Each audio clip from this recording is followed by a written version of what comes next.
Saya udah pakai iPhone sejak iPhone 3GS. Bukan sekedar pakai ya. Setiap tahun, setiap ada seri baru, saya upgrade dan selalu ambil varian tertinggi, Plus atau Pro Max.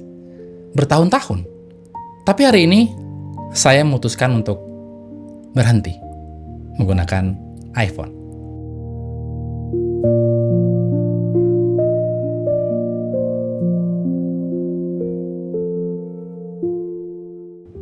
Buat ngerti kenapa keputusan ini berat, atau harusnya berat, kalian perlu tahu dulu seberapa lama saya ada di ekosistem ini. iPhone 3GS itu titik awalnya ya. Waktu itu saya beli bukan karena ikut-ikutan. Saya beli karena ya kameranya waktu itu bagus gitu. Nggak banyak HP yang bisa ngambil foto dan video sebagus itu. Konsisten, tanpa banyak setting. Dan itu buat saya cukup jadi alasan. Dari situ saya nggak pernah skip. Setiap ada seri baru, saya pasti beli. Kadang pre-order. Selalu varian yang tertinggi. Sampai iPhone 13 Pro Max. Di situ saya mulai ngerasa bosen gitu. Nggak ada yang bikin saya excited lagi. Setiap tahun Apple nambah kamera, upgrade SoC, polish desainnya dikit-dikit. Dan mereka selalu bilang itu adalah inovasi. Tapi menurut saya mereka justru jalan di tempat ya. Jadi saya skip 14 Pro Max, skip 15 Pro Max. Pokoknya 2 tahun lamanya saya pakai 13 Pro Max ya. Baru di iPhone 16 Pro Max saya mau upgrade lagi. Dan alasannya cuma 2. Pertama, USB Type-C. Kedengaran sepele sih, tapi beneran nggak sepele kalau kalian make 2 handphone kayak saya. Selama bertahun-tahun, saya harus bawa 2 kabel kemana-mana. Kabel Lightning buat iPhone, dan Type-C buat yang lain. Dan menurut saya itu repot, nyebelin gitu. Alasan kedua, dia bisa ngerekam video langsung ke external storage ya, ke SSD. Buat saya yang kerjaannya bikin konten, ini adalah sebuah solusi. Nggak perlu pindahin file dulu sebelum bisa diedit gitu. Nggak perlu AirDrop juga yang kalau file gede itu lumayan lama. 2 alasan itu yang bikin saya harus ngeluarin uang puluhan juta lagi untuk sebuah iPhone.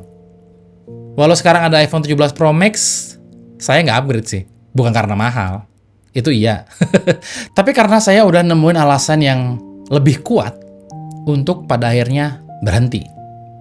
Satu persatu, semua alasan yang bikin saya loyal ke iPhone mulai gugur ya. Mulai dari yang paling awal, kamera, dan kemampuan buat ngerekam video. Ini dulu jadi alasan utama saya. iPhone bagus buat rekam video. Konsisten, warnanya natural, low light-nya juga lumayan. Tapi sejak beberapa waktu terakhir, saya mulai rekam konten pakai Vivo X300 Pro. Dan jujur, beberapa video terakhir yang kalian tonton di channel ini, itu direkam pakai Vivo X300 Pro, bukan iPhone. Dan hasilnya, bahkan di beberapa kondisi, lebih bagus. Waktu itu saya masih bisa bilang ke diri sendiri, ya, tapi tetap beda. iPhone itu lebih natural, lebih konsisten gitu. Tapi makin lama, makin susah buat saya bilang kayak gitu lagi gitu. Terus soal ekosistem. AirDrop selama ini jadi salah satu alasan orang, termasuk saya, tetap ada di ekosistem Apple. Transfer file cepat, seamless, nggak perlu install apa-apa. Tapi Apple belakangan udah ngebuka protokolnya. Sekarang transfer file dari Android ke Mac atau sebaliknya udah bisa pakai protokol yang sama dengan AirDrop. Vivo X300 Pro saya bisa ngelakuin itu. Bahkan Samsung Galaxy S26 Ultra saya juga bisa ngirim file pakai AirDrop. Aneh kan? Jadi satu persatu keunggulan eksklusif Apple mulai nggak eksklusif lagi.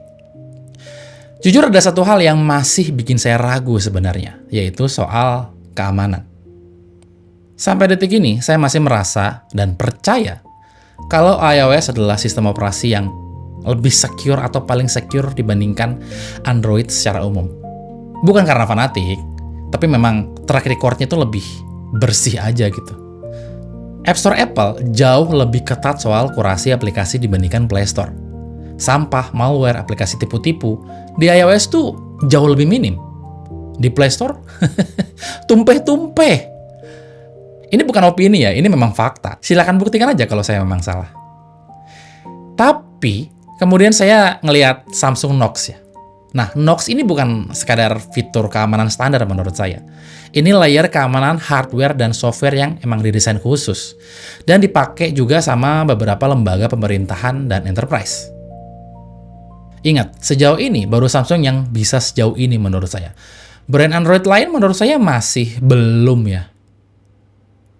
Jadi, bahkan argumen terakhir yang saya pegang sekarang udah nggak sekuat dulu gitu. Saya nggak benci iPhone.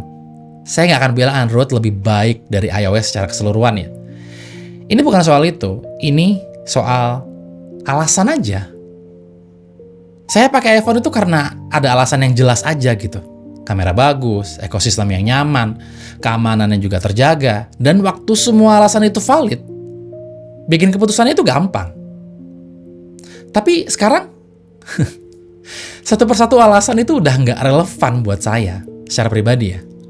Kamera Android udah bisa sejajar, bahkan lebih baik di beberapa bagian. Ekosistem Apple juga udah nggak se-eksklusif dulu. Dan soal keamanan, Samsung udah nggak kalah dari iOS. Jadi nggak ada lagi alasan kuat yang tersisa buat saya untuk tetap pakai iPhone. Dan mulai hari ini, saya resmi berhenti pakai iPhone sebagai daily driver. Apakah ini permanen?